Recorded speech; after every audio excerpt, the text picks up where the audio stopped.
day po sa inyong lahat.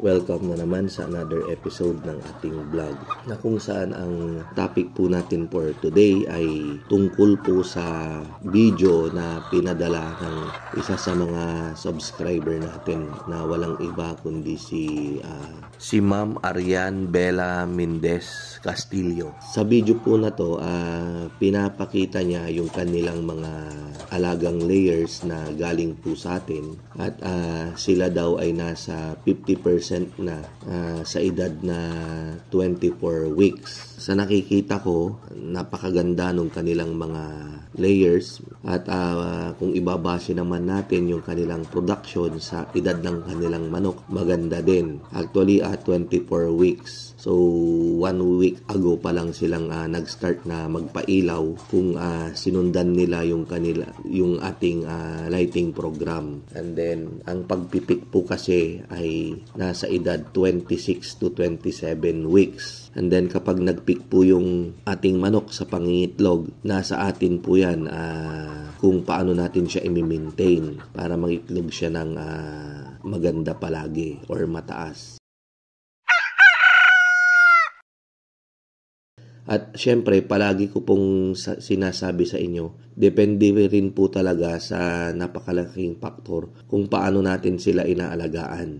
The more na mas maganda natin silang inaalagaan, the more na tumatagal yung kanilang pangingitlog ng mataas. Paano ba yung sinasabi kong magandang pag-aalaga? Siyempre sa pamamagitan ng pagbibigay sa kanila ng tamang pakain. Pag sinabi pong tamang pakain, aside po doon sa mapakrumble man po yan, mash or pellet, basta layer 1 po. Ito po yung feeds na ipapakain sa mga layering chicken. Isang characteristics ng layer 1 ay kung meron po siyang hormone na nagpapaitlog, may ingredients po silang nilalagay na pampaitlog sa ating mga manok. Kaya kung mapapansin po ninyo, ang manok na kumakain ng layer 1 ay di hamak na talagang tuloy-tuloy yung kanyang pangingitlog. Siyempre, pag nagpakain tayo ng layer 1, kailangan din po talaga na ipakain natin yung required na amount ng feeds na kailangan nila.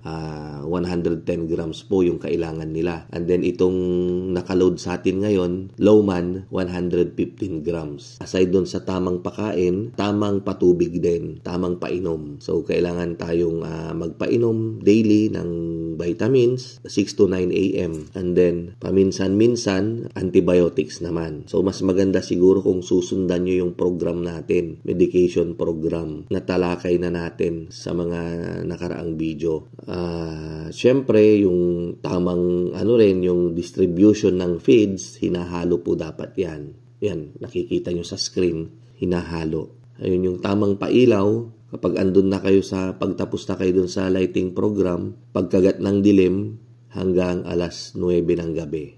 Sisindi na natin ng alas 4 hanggang sa mag-umaga na. Ayan. So, sana nabigyan ko na naman kayo ng another idea. At thank you po sa nagpadala.